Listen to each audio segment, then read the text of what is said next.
आज्ञा नमस्कार। मुई प्रकृति बंधु सरोज मेहर। मुई केते चाप कलमीकरण कली किंतु फेलियर होतली किंतु एबे मुई सक्सेसफुल होइछे।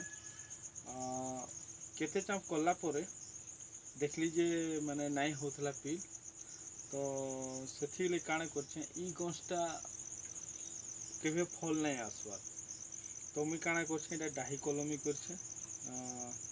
देखो तीन डाही कलमी कराही कौन से मुई साधारण जरी के नहीं करी आ देखो इटा पाके टिके आनवाल के चाहमी आ देखो इटा देखो कराही इटा तार संगे इटा भी मुई करिछे। देखो इटा भी पिल मालानो आ केते गुड़ा कराही आ देखो इटा भी डाही कलमी इटा भी पिल मारी आलानो इटा भी आपण पिल मारी के आलानो तो इटा भी कराही तो इटा सबू डाही कलमी कराही विभिन्न प्रकार भल फल आम के नहीं करी अरे आम गजरे फल नहीं होता से मुझे डाही कलमी कर तो आपण मैंने भी करूँ तो आपण करिए भल है आपण भी जानी पारबे। तो जेन गजरे फल नहीं आसबार आपण से कलमीकरण करूँ जे भल फल